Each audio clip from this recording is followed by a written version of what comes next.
الحمدللہ رب العالمین صلی اللہ علی محمد و آلہ اجمعین واللعنۃ الدائمۃ علی اعداء محمد و آل محمد اما بعد وفقنا اللہ و ایاکم للعلم والعمل الصالحین انشاءاللہ تعالی۔ ایک مرتبہ درود سے آغاز کریں گے۔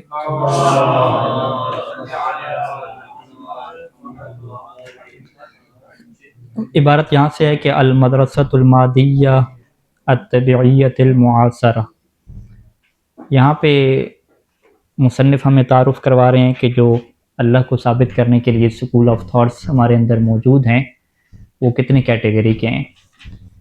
تو کل جو ہے وہ بتایا کہ پہلا اسکول آف تھاٹس جس کو ہم مدرسہ عقلیہ کہتے ہیں،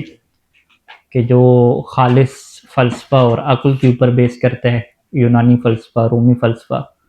کہ جس کے اندر سقراط و افلاطون اور ارسطو جیسے لوگوں کے نام آتے ہیں، کہ ان لوگوں نے یہ کہا کہ ہم اپنی عقل کے ذریعے سے، دلیل عقل کے ذریعے سے یہ ثابت کر سکتے ہیں کہ اس کائنات کا خالق ہے جو ہمارا اللہ ہے۔ دوسرا اس کے مد مقابل رہا جو حنبلی اور مالکیوں کا یعنی اہل سنت میں رہا، اور وہ ابھی تک اس کی لوگ موجود ہیں، ابن تیمیہ وغیرہ کے پیروکار، کہ جو کہتے ہیں کہ عقلی سوال اور عقلی استدلال ممنوع ہے، جو بھی سوال کرے گا اسے وہ بدعت قرار دیتے ہیں، حرام قرار دیتے ہیں، اور وہ فقط ظواہر کو لیتے ہیں۔ قرآن کی آیت میں یا روایت میں جو ظاہر لکھا ہوا ہے اس کو مانتے جاؤ، چاہے اس کی سمجھ آئے یا سمجھ نہ آئے۔ آج جو ہے وہ تیسرے مدرسے کا تعارف پیش کریں گے، کہ تیسرا جو ہے وہ اس کا نام مصنف نے رکھا مدرسہ مادیہ طبیعیہ المعاصرہ۔ معاصرہ یعنی جدید، ہم عصر جو چل رہا ہے،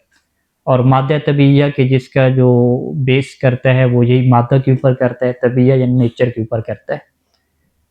نیچر اور مادہ کے اوپر بیس کر کے یہاں سے کہتا ہے کہ آپ نے یہاں سے اللہ تک پہنچنا ہے، یعنی یہاں جو ان کا مسلک ہے، جو پچھلی اصطلاح کے مطابق ہم چلائیں تو ان کا مسلک کیا بنے گا؟ مادہ اور طبیعہ بنے گی، یعنی اپنی یہ عقل سے باہر نکلیں گے، آنکھیں کھولیں گے، چیزوں کو دیکھیں گے، معائنہ کریں گے، اور اس کے اندر پھر دوبارہ عقل کی طرف واپس آئیں گے اور غور و فکر کر کے اللہ تک پہنچیں گے۔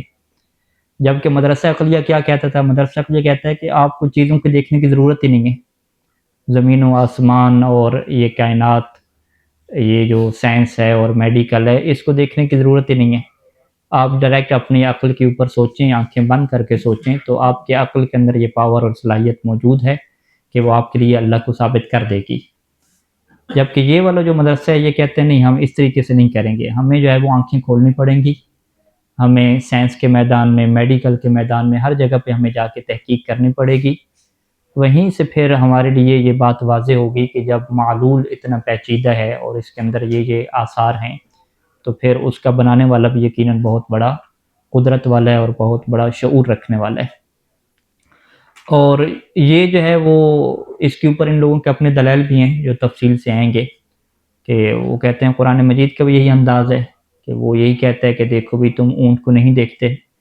کہ وہ کہتے ہیں اونٹ کی طرف دیکھو جی، اونٹ کی طرف یعنی دیکھو، غور و فکر کرو اس کی طرف، زمین کی طرف دیکھو کیف سطحت، آسمان کی طرف دیکھو کیف رفعت۔ تو یعنی ان لوگوں کے دلیل بھی کیا ہے؟ قرآن سے ہیں، قرآن سے دلائل ہیں، کہ جب قرآن کہہ رہا ہے کہ آپ نیچر کو دیکھنا ہے، طبیعت کو دیکھنا ہے، تو آپ کیوں نیچر اور طبیعت کو چھوڑ کے یونانی فلسفہ کے پیچھے پڑ گئے، رومی فلسفہ کے پیچھے پڑ گئے، اور فقط کیا عقل سے سوچنا شروع کر دیا؟ اور ان کے جو مرکزی لوگ ہیں اس میں مصنف نے کہا کہ اہل سنت کے مفکرین میں سے علامہ اقبال لاہوری کا اس میں نام مرکزی آتا ہے، کہ جنہوں نے یہ نظریہ پیش کیا کہ ٹھیک ہے، آپ یہ کہتے ہیں کہ آپ کے پاس جو بشر کے لیے جو ممکن ہے کہ وہ اللہ کی معرفت کرے، تو اس کے پاس ایک ذریعہ، اس کے پاس عقل ہے، استدلال عقلی ہے، کہ وہ اپنی عقل سے سوچے، آنکھیں بند کر لے تو وہ کر سکتا ہے۔ لیکن علامہ اقبال نے کیا فرمایا کہ اگر آپ، وعلیکم السلام ورحمۃ اللہ، قرآن کی طرف جائیں تو قرآن نے دو اور چیزیں بھی آپ کے سامنے رکھی ہیں۔ ان میں سے ایک قرآن نے یہی رکھی کہ آپ طبیعت اور نیچر اور مادہ کو دیکھیں، یہ جس کی ہم نے مثالیں دی کہ آسمان و زمین کو دیکھیں، اور اسی طریقے سے قرآن نے کہا کہ آپ گزشتہ لوگوں کے حالات بھی دیکھیں، تاریخ بھی دیکھیں، کہ کس طریقے سے جو ہے وہ خدائی کا دعویٰ کرنے والے لوگ تھے اور کس طرح کے ان کے ساتھ حالات بنے۔ تو یعنی تاریخ اور جو مادہ ہے، مادہ اور تاریخ کے اندر جب غور و فکر آپ کریں گے، اس کو آپ دیکھیں گے، تو اس کے ذریعے سے آپ کس تک پہنچ سکتے ہیں؟ اللہ تک پہنچ سکتے ہیں۔ تو علامہ اقبال نے یہ نظریہ پیش کیا، اور پھر اس کے بعد مصنف کچھ اپنے لوگوں کا بھی تعارف کراتے ہیں کہ ہمارے جو شیعہ اور امامی ہیں ان کے اندر بھی یہ فکر آئی، اور وہاں پہ ایک اپنا تعارف کرائیں گے کہ انہوں نے تو بڑے شدید الفاظ میں کہا کہ جی آپ لوگوں نے قرآن کو چھوڑ دیا، اہل بیت کی انبیاء کی تعلیمات کو چھوڑ دیا، اور وہ جو اس کو اہمیت دینی تھی اس سے زیادہ آپ اہمیت جو ہے وہ فلسفہ کو دینے لگ گئے، اور حالانکہ آپ قرآن اور اس کی طرف آتے حدیث کی طرف تو وہ آپ کو سائنس کی طرف لے کر جاتا، میڈیکل کی دنیا میں لے کر جاتا۔ اور پھر اس نے تو یہ جملے تک لکھ دیے کہ یہ جو سائنسدان ہیں یہ آپ فقہاء سے، علماء سے، مفکرین سے زیادہ اللہ کی معرفت رکھنے والے ہیں، ان کا جو ایمان ہے وہ آپ کی نسبت سے زیادہ مضبوط ہے، کیونکہ یہ جس طریقے سے کائنات کی گہرائی کو سمجھتے ہیں، یا جو ہے وہ میڈیکل کی دنیا میں ایک ڈاکٹر جو ہے وہ جس طریقے سے ایک جسم میں پورے جسم کے نظام کو اتنی گہرائی سے سمجھتا ہے اتنا آپ نہیں سمجھ سکتے، تو جو جتنا مادہ اور نیچر کو گہرائی سے سمجھتا ہوگا اتنا اس کا ایمان مضبوط ہوگا۔ یعنی وہ باقاعدہ اس طرح کے جملے کہتے تھے کہ آپ کے جو ہے وہ مفسرین اور فقہ کے علماء اور یہ ساری چیزیں فلسفہ پڑھنے والے یہ بہت پیچھے ہیں، ان کا تو ایمان اتنے کام کی نہیں ہے، ان کی تو عبادت کا کوئی درجہ بھی نہیں ہے۔ جو عبادت کے درجات ہیں وہ یہی جو سائنسدان حضرات ہیں، جو میڈیکل ہیں، جو صحیح دقت سے جاتے ہیں، اصل معرفت تو ان کے پاس ہے اللہ کی، ایمان ان کا مضبوط ہوتا ہے۔ تو وہ یعنی یہ کہتے تھے کہ اگر ایمان کو مضبوط کرنا ہے اور اللہ کے وجود کے اوپر آپ نے دلائل کی طرف سفر کرنا ہے تو پھر آپ کو نیچر کو پڑھنا پڑے گا، آپ کو سائنس کو پڑھنا پڑے گا، میڈیکل کی دنیا کو پڑھنا پڑے گا، یعنی بجائے اس کے کہ آپ جو ہے وہ عقل کے ذریعے سے کہیں کہ جی دو وجود ہوتے ہیں، ایک وجود دوسرے کا محتاج ہوگا یا نہیں ہوگا، یوں دلیلیں آپ بناتے رہیں۔ آپ سیدھا پڑھیں کہ میری آنکھ کس قسم کی ہے، آنکھ کے اندر کیا حصے ہیں، آنکھ کا یہ ایک سفید حصہ ہے، ایک کالا حصہ ہے، اس کے اندر ایک چھوٹا سا کالا حصہ ہے، وہ لینس کی طرح کام کرتا ہے، ساری چیز اسی کے ذریعے سے دیکھی جاتی ہے، اس کا ربط کیسے ہے، عقل کے ساتھ کیسے جڑی ہوئی ہے۔ وہ کہتے ہیں جب یہ ڈیٹیل آپ پڑھیں گے نا، ایک آنکھ کا مطالعہ کریں گے تو آپ جو ہے وہ سبحان اللہ کہیں گے، اور اللہ کی جو معرفت ہے وہ آپ کے اندر بڑھتی جائے گی۔ تو اگر فقط آپ آنکھ کے اندر سائنس کا مطالعہ کریں، جو سائنس میں ہم پڑھتے تھے، تو وہ اتنی زیادہ آپ کو معرفت حاصل ہوتی ہے، تو جو پورے جسم کو جانتا ہے، جو کائنات کو جانتا ہے، جو سارے نظام کو جانتا ہے، ایٹم کے سسٹم کو جانتا ہے، مالیکیول، باقی کیا کیا چیزیں ہیں سائنس کی، تو جو جتنا اس میں آگے جائے گا، ترقی کرے گا، وہ اتنا اللہ کے قریب ہوتا جائے گا۔ یعنی لوگوں نے باقاعدہ یہ کہا۔ اور یہاں پہ ہمارے استاد شیخ انور نجفی صاحب واقعہ سنا رہے تھے مجھے ایک دن کہ شیخ قاسم موسنی صاحب، انہوں نے عقائد کے اوپر کافی کتابیں لکھی ہیں اور دلائل وغیرہ قائم کیے، تو انہوں نے کہا کہ جب میں نے سائنس کو پڑھا اور میڈیکل کو پڑھا، یعنی ان کی میڈیکل کی دنیا میں کتاب ہے ان کی جو طب ہے، طب کے جو فقہیہ کام ہے، تو انہوں نے کہا یہاں سے جو مجھے اللہ کی معرفت حاصل ہوئی نا وہ بہت مضبوط تھی، اگرچہ میں نے فلسفہ پڑھا، دلائل علم کلام کے قائم کیے، جو بھی چیزیں تھیں مکمل طور پہ دین دے کے قائم کیا، لیکن جب میں نے میڈیکل کی دنیا کو اور طب میں نے قدم رکھا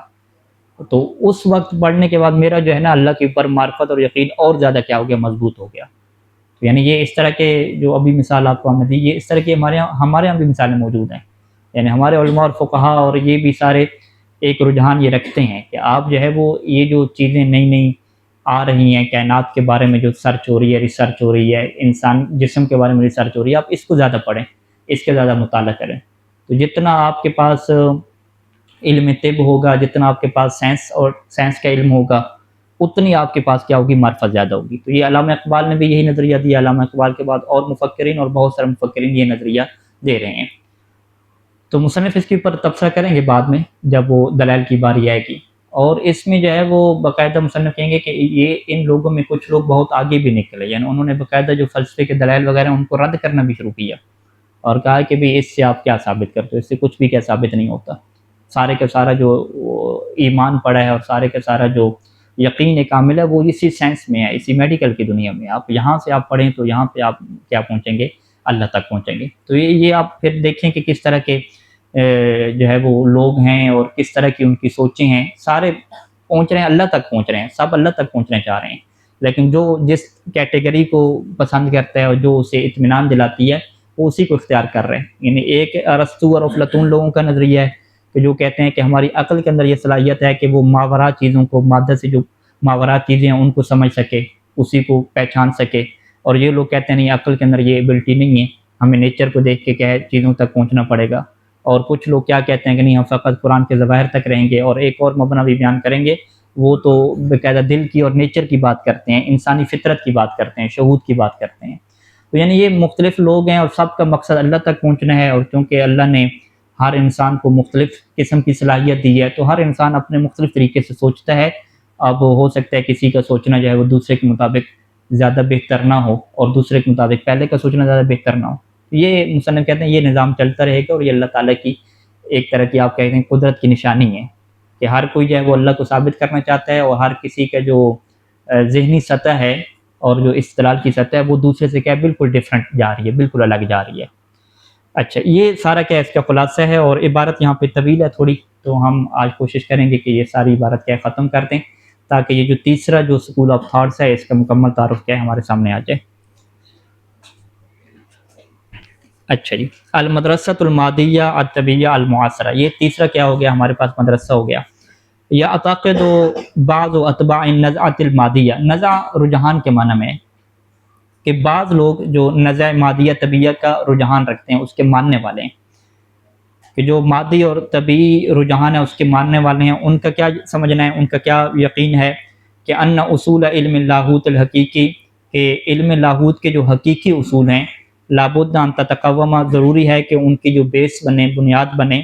علی اساس البحث فی الطبیہ، کہ آپ کہاں پہ تحقیق کریں، طبیعت اور نیچر میں تحقیق کریں، طبیعت اور نیچر میں تحقیق ہو، وہ آپ کی بیس بنے علم کلام کی۔ اور اسی طریقے سے وہ مختلف العلوم الحسیہ، مختلف جو حصی علوم ہیں، حصی یعنی جو آنکھوں سے ہاتھ لگا کے انسان محسوس کرتا ہے، التجربیہ جس کے اندر ایکسپیریمنٹ ہوتے ہیں، تجربے ہوتے ہیں، ان کے اندر انسان تحقیق کرے گا تو وہ علم لاہوت کے بنیادی اصول آپ کو فراہم کریں گے، یعنی ان کا یہ سوچنا ہے من منطلق اعتبار، کیونکہ ان کا یہ سمجھنا ہے، اعتبار ہیں وہ یہ سمجھتے ہیں، یہ معتبر جانتے ہیں کہ المبادئ العقلیہ والبراہین الفلسفیہ مجرد مفاہیم ذہنیت انتزاعیہ، ان کا یہ سمجھنا ہے کہ یہ جو آپ کے مبادئ عقلی ہیں، یہ جو عقلی اصول آپ نے بنا رکھے ہیں، اور یہ جو فلسفی برہان آپ نے قائم رکھے ہیں، یہ مجرد مفاہیم ذہنی ہے، یہ فقط آپ کی ذہنی مفاہیم ہیں، ذہن کے اندر آپ سوچ رہے ہیں اور اسی کے اندر سے انتزاع، اسی ذہن کے اندر سے کیا چیزوں کو نکال رہے ہیں۔ لیس من نشانیہ، ان کی یہ حیثیت ہو ہی نہیں سکتی کہ اعانت الانسان، کے انسان کی مدد کریں، کس بات کے اوپر، کہ اعلیٰ امتلاء کے معرفت حقیقت باللہ سبحانہ و تعالیٰ، کہ انسان جو ہے وہ مالک بن جائے اللہ تعالیٰ کی حقیقی معرفت کا۔ یعنی آپ اپنے ذہن میں سوچتے رہیں گے، چیزیں بناتے رہیں گے، کوئی معرفت حاصل نہیں ہوگی۔ تھوڑا ذہن سے باہر نکلیں، ایکسپیریمنٹ کی دنیا میں ہیں، تجربے کی دنیا میں ہیں، سائنس کی دنیا میں ہیں، پھر آپ کو پتہ چلے گا اللہ کی معرفت کیسے ہوتی ہے۔ یرا ہؤلاء، ان لوگوں کا یہ سمجھنا ہے کہ ان ایمان خبراء العلوم التجربیہ، کہ یہ جو ایمان ہے نا، کن لوگوں کے ایمان، جو خبراء، جو ماہر ہیں، کس کے ماہر ہیں، علوم تجربیہ یعنی سائنس، ایکسپیریمنٹ کے جو علوم ہیں، جو ان کے ماہرین ہیں،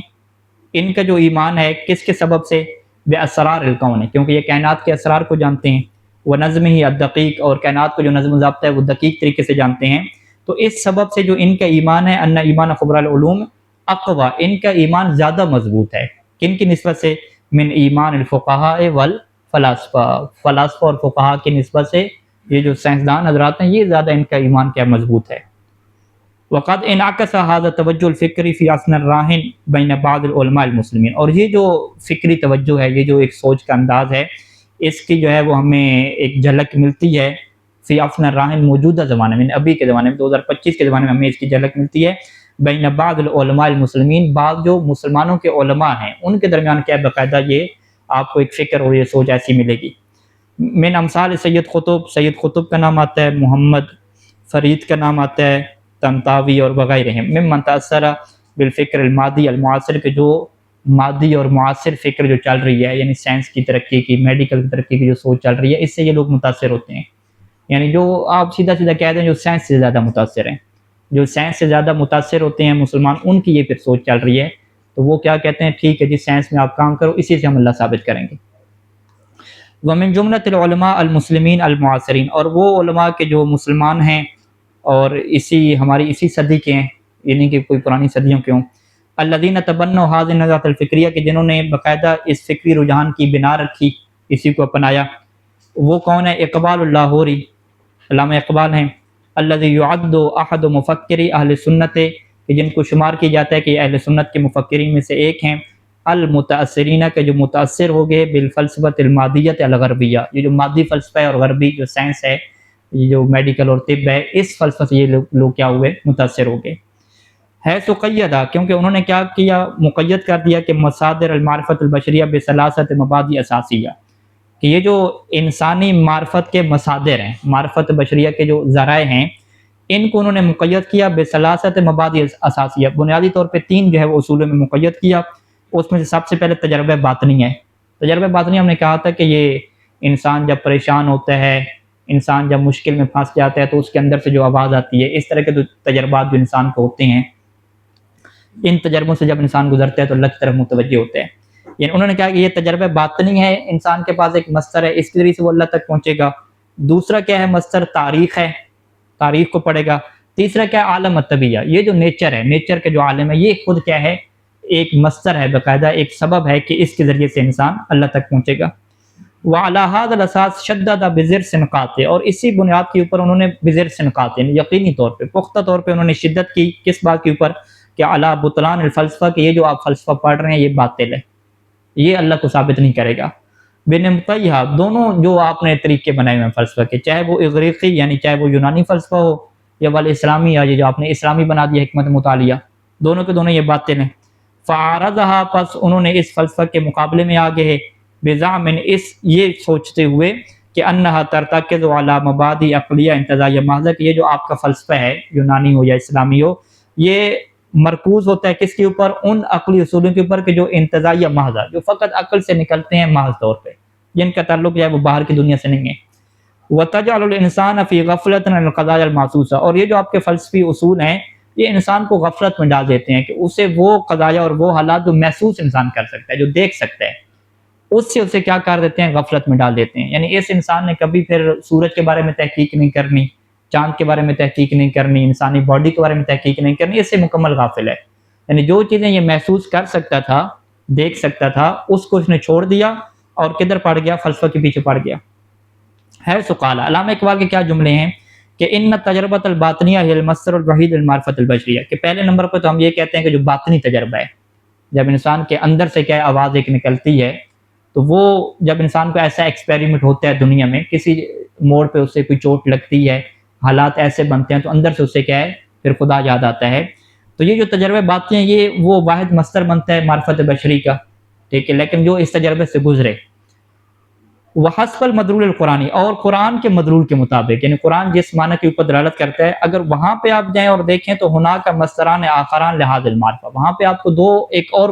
چیزیں بھی ملیں گی، 2 اور مصدر ملیں گے کہ اس کے ذریعے سے انسان اللہ تک پہنچ سکتا ہے. وہ 2 چیزیں کون سی ہیں، ہم التاریخ و عالم الطبیعہ. اس میں سے پہلی چیز تاریخ ہے، سیرو فی الارض، یعنی گزشتہ لوگوں کے حالات دیکھیں، واقعات دیکھیں، اور کیا ہے، عالم الطبیعہ، یہ جو نیچر ہے اس کے کیا حالات ہیں.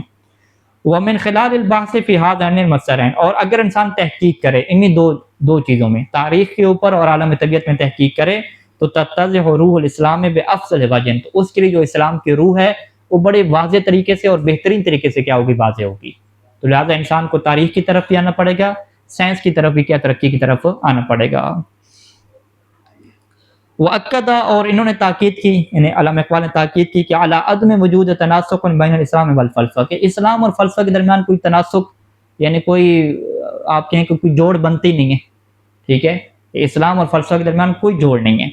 ولا سیما القرآن، خصوصاً وہ قرآن کے الذی عدہ متعارضا مع الفلسفہ بالکامل، کہ اس قرآن کو وہ شمار کرتے تھے علامہ اقبال کہ یہ جی متعارض ہے، ٹکراتا ہے کس کے ساتھ، فلسفہ کے ساتھ مکمل طور پہ ٹکراتا ہے.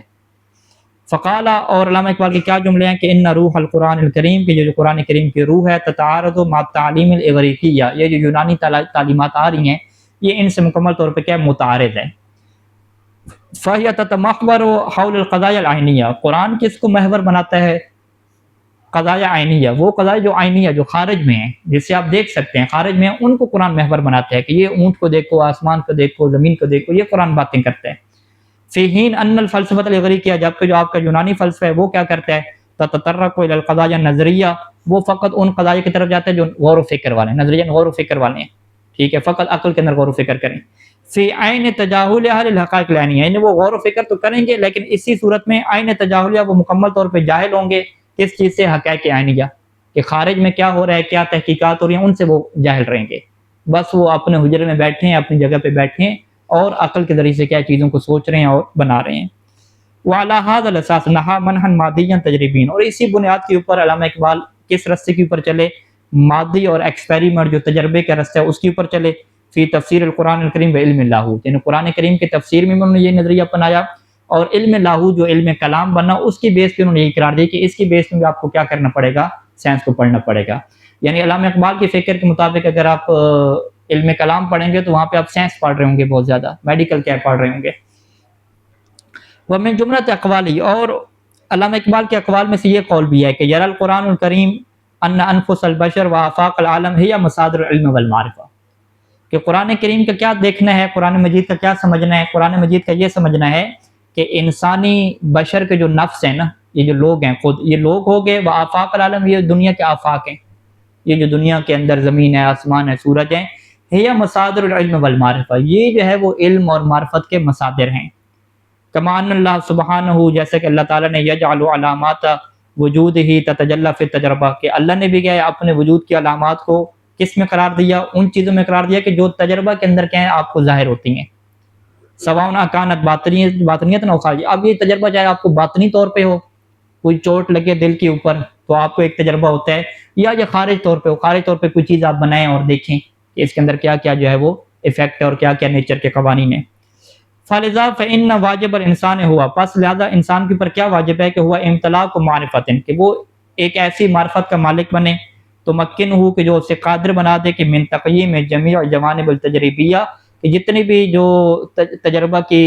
جوانب ہیں ان کے اوپر وہ کیا کر سکے؟ تقییم کر سکے، اور وہاں پہ وہ غور و فکر کر سکے اور وہاں سے وہ نتائج نکال سکے۔ یعنی انسان کے اوپر ضروری ہے کہ وہ سائنس کے علم کی طرف بڑھے، میڈیکل کے علم کی طرف بڑھے، تاکہ وہ باقاعدہ ان تجربوں کے ذریعے سے وہ ان کے اندر غور و فکر کرے اور پھر اس کے ذریعے سے وہ کیا اللہ تک پہنچ سکے۔ وقال ایضاً، اور ان کے یہ جملے بھی ہیں کہ من وجہت نظر القرآن الکریم، کے قرآن کریم کے اگر آپ نگاہ سے دیکھتے ہیں تو فإن الحقیقت یمکن ان تتجلی عن طریق الادراک الحسی، کہ یہ جو حقیقت آپ کے لیے جو بھی واضح ہوگی وہ حقیقت کیسے آپ کے لیے تجلی کرے گی؟ عن طریق الادراک الحسی، کہ جب آپ ادراک کے حصے کی طرف بڑھیں گے، ٹھیک ہے، حصہ کیا ہوتا ہے؟ آنکھوں سے محسوس کرنا۔ لجمیع شؤون طبیعہ، جتنی بھی طبیعت اور نیچر کے معاملات ہیں تمام کو آپ جب حصی طور پہ درک کریں گے تو پھر آپ کیا ہے؟ حقیقی معرفت طرف سفر شروع کریں گے۔ وبما فی ذلک الشمس والقمر والظلال، اور اس میں کیا چیز آتی ہے؟ سورج آتا ہے، چاند آتا ہے، ظلال سایہ آتا ہے، ٹھیک ہے، کہ سورج کیا نام ہے، زمین کا سایہ کس کے اوپر پڑ رہا ہے؟ چاند کے اوپر پڑ رہا ہے، چاند کا سایہ زمین کے اوپر پڑ رہا ہے، سورج گرہن اور چاند گرہن۔ وطوال اللیل والنہار، رات اور دن کا آنا، وتنوع الاجناس البشریہ، جو انسانی جو بشر ہے، جنس ہے، اس کا کیا متنوع ہونا، اختلاف اللغات، سب کی زبانوں کا مختلف ہونا، وتداول ایام الخیر والسوء، اچھے برے حالات کا کیا ہے؟ تبدیل ہوتے رہنا، ایک ٹائم پہ بادشاہ، دوسرے ٹائم پہ وہی کیا ہے؟ وہ غلام، ٹھیک ہے۔ وقد تطرق الى الحدیث عن مسئلۃ اثبات وجود اللہ عز وجل فی اطار البراہین الفلسفیہ العقلیہ، اور علامہ اقبال نے کیا کیا؟ انہوں نے گفتگو کی باقاعدہ اللہ تعالیٰ کے وجود کو ثابت کرنے کے لیے، فی اطار، کس باؤنڈری میں گفتگو کی؟ براہین فلسفیہ کے تحت انہوں نے گفتگو کی، اور پھر کیا کیا؟ یعنی برہان فلسفہ قائم کیا، لیکن منتقدھا نقدا لاذعا، پھر یہ جو برہان فلسفی کے دوران گفتگو کی اس کے اوپر دوبارہ کیا کیا؟ نقد کیا، بڑا شدید قسم کا اس کے اوپر اعتراض کیا کہ یہ جو برہان عقلی اور فلسفی جو اللہ کو ثابت کر رہا ہے اس کے اندر یہ کیا مشکل ہے۔ وبالاخص، اور خصوصاً وہ براہین التی یعتمد علیہ الفلاسفہ، کہ جس کے اوپر فلاسفہ اعتماد کرتے ہیں، فی بیان واقع ایڈیولوجیہ شمولیہ والغائیہ والانتولوجیہ، یہ جو ہے وہ فلسفہ کی اقسام ہیں، یہ جو ہے وہ مصنف جب تفصیل سے بحث شروع کریں گے تو وہاں پہ کیا ان کو چھیڑیں گے۔ اچھا جی، تو اب انہوں نے کیا باقاعدہ جو ہے وہ اس چیز کے اوپر نقد کیا، وسنوضح ھذا الموضوع فی محلہ، اور جب جگہ آئے گی تو وہاں پہ ہم واضح کریں گے کہ علامہ اقبال کے یا باقی لوگوں کے جو فلسفی استدلال ہیں ان کے اوپر کس قسم کے اعتراضات ہیں، کس قسم کے شبہے ہیں اور ان کے کیا جوابات ہیں، تو یہ مصنف کیا کہتے شروع کریں گے۔ اچھا، یہ تو جو ہے وہ کس کا تعارف ہو گیا؟ اہل سنت کا تعارف ہو گیا۔ اسی کہتے ہیں کہ ان ھذا الوجہ الفکریہ شاعت الی حد ما، یہ جو ایک فکری سوچنے کا جو انداز ہے نا یہ بہت پھیل گیا، الی حد ما بین بعض محدث الامامیہ و مفسرین، یعنی جو امامیہ محدثین تھے، شیعہ لوگ تھے، شیعہ علماء تھے، ان کے درمیان بھی یہ کسی حد تک پھیل گیا، اور ان کے مفسرین کے درمیان بھی پھیل گیا، فی القرون الماضیہ، گزشتہ جو صدیاں گزری ہیں ان پہ۔ لدرجہ اتنا پھیل گیا کہ ان صدر المتعلہین یعنی جو صدر ہیں جو فلسفہ کے بڑے ہیں انہوں نے ان کے اوپر تنقید کی، یعنی الذی عاش فی اوائل القرن الحادی العشر ہجری کے جو 11ویں صدی کے شروع میں رہے ہیں، انہوں نے کیا کیا، وصفہم، انہوں نے ایسے علماء کی صفت کیا بیان کی کہ انہم حنابلۃ اہل الحدیث، کہ یہ اہل حدیث کے کیا حنبلی ہیں اپنے لوگ امامیہ والے ہیں، لیکن وہ چونکہ کہ سائنس کی زیادہ بات کرتے ہیں، میڈیکل کی زیادہ بات کرتے ہیں، کہتے ہیں کہ یہ ہم سائنس کے ذریعے سے، طب کے ذریعے سے ہم اللہ کو ثابت کریں گے اور عقل اور فلسفے کے ذریعے سے کچھ نہیں ثابت ہوتا، تو اس کا نام کیا رکھے، یہ حنبلی لوگ ہیں۔ جیسے حنبلی جو ہے وہ کس کے اوپر ٹھہر گئے ہیں، قرآن کے ظواہر کے اوپر ٹھہر گئے ہیں، اور یہ بھی کیا ہے، مادہ کے ظاہر کے اوپر ٹھہر گئے ہیں، یعنی مادہ سے یہ لوگ ہٹنے نہیں چاہتے، عقل کے اوپر، تفکر کی دنیا میں آنے نہیں چاہتے، تو اس طریقے سے انہوں نے اپنوں کے اوپر تنقید کی۔ یعنی لکونہم قیدوا نطاق فکر، کیوں ان کو حنابلہ اہل حدیث کہا، کیونکہ انہوں نے جو اپنی فکر کی جو نطاق ہے، یعنی جو فکر کا دائرہ ہے، اسے وہ انہوں نے مقید کر دیا کس کے اندر، فی القضایا المادیہ، جو مادی قضایا ہیں، جو نیچر ہے اور مادہ ہے، اسی کے اندر وہ غور و فکر کرنے لگے۔ فتخلفوا، پس وہ پیچھے رہ گئے، عن قافلۃ تعلیم دینیہ اسامیہ،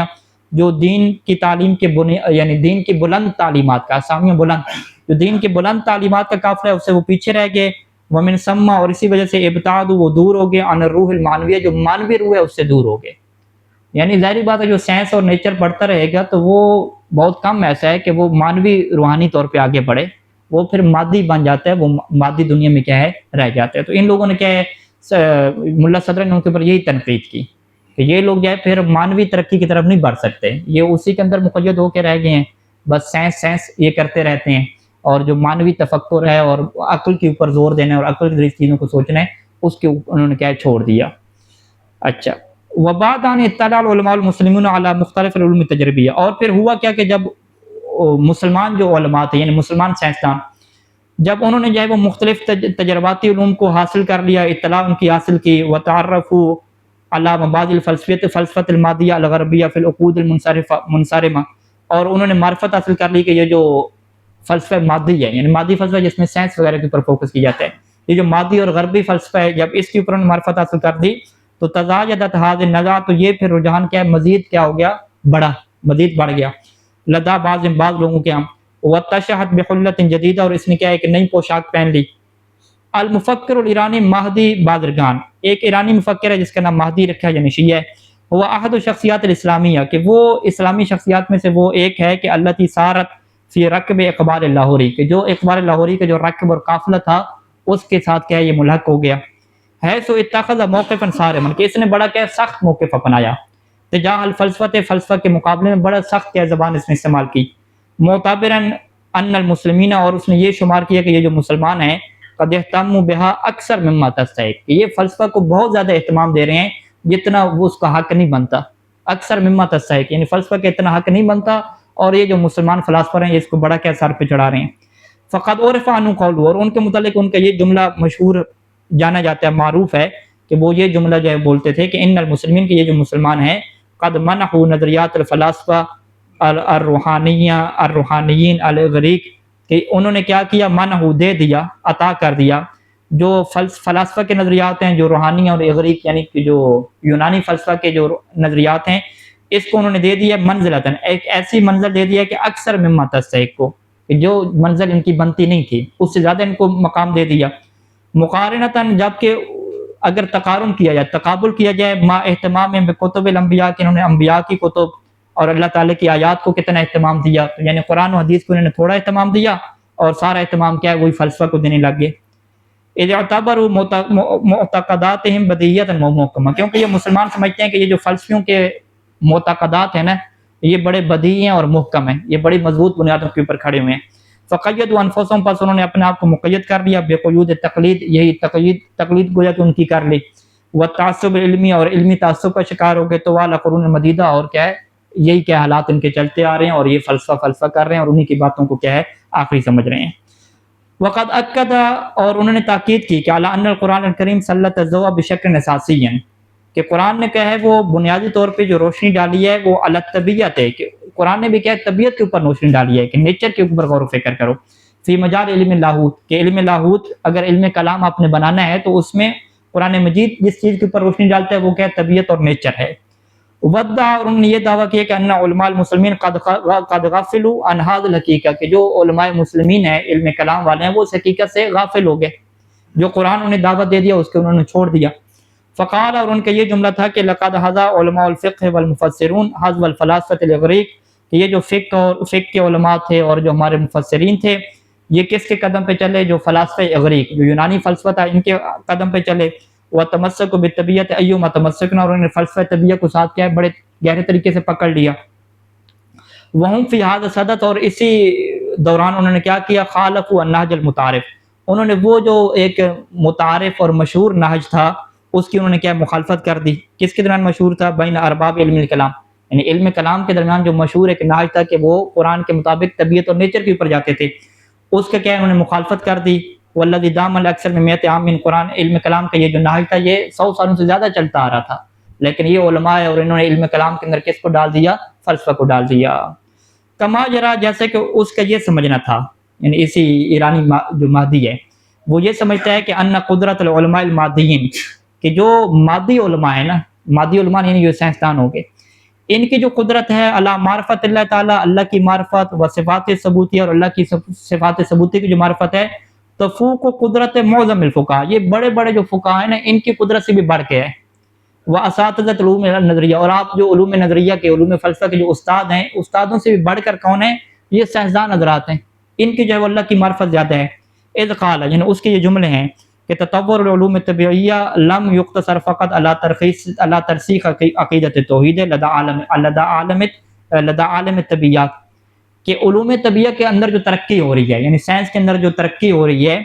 یہ فقط جو ہے وہ اس کے اوپر اقتصار نہیں کرتی کہ عقیدہ توحید ثابت ہو رہا ہے، کس کے ہاں؟ عالم طبیعیات، یعنی جو سائنسدان بن رہا ہے اس کے ہاں ایک تو عقیدہ توحید ثابت ہو رہا ہے، بلکہ اس سے آگے کیا منزل جا رہی ہے؟ بل جعلہ یدرک حقیقت صفات ثبوتیہ، بلکہ یہ جو سائنسدان ہے اس کو وہ شعور دے رہی ہے، کس بات کا شعور دے رہی ہے؟ کہ وہ اللہ کی صفات ثبوتیہ کو بھی کیا سمجھ سکے، بشکل ایک ایسے طریقے سے سمجھ سکے کہ یفوق و ادراک الفقہاء والاساتذہ، کہ یہ جو آپ کے فقہاء اور اساتذہ اور مراجع ہیں ان سے کئی بڑھ کر کیا ہے ان سائنسدانوں کے پاس کیا علم آ جائے گا۔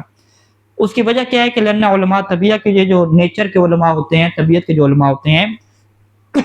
عرفوا حقیقت المصنوع، یہ مصنوع جو ہے نا مخلوق، اس کی حقیقت کو بصورت ادق، بڑے دقیق طریقے سے جانتے ہیں اور مکمل طریقے سے جانتے ہیں، من معرفتنا، جتنی ہماری معرفت ہے، یعنی ہماری معرفت سے بڑھ کے وہ کیا جانتے ہیں ان چیزوں کو۔ ہمیں سورج چاند کے بارے میں زیادہ علم نہیں ہے اور ان کو زیادہ علم ہے، ہمیں انسان کی باڈی کے بارے میں زیادہ علم نہیں ہے اور ان کے پاس زیادہ علم ہے۔ لذا من البدیہی، لہٰذا واضح سی بات ہے کہ ان عبادتہم لسان، کہ جب وہ اللہ کی عبادت کریں گے تو افضل من عبادتنا، وہ ہماری عبادت سے افضل ہوگی، کیونکہ جتنی جس کی معرفت ہوتی ہے اتنی اس کی عبادت افضل ہو جاتی ہے۔ جب ان کی معرفت اللہ کی زیادہ افضل ہوگی تو ان کی عبادت بھی افضل ہو جائے گی۔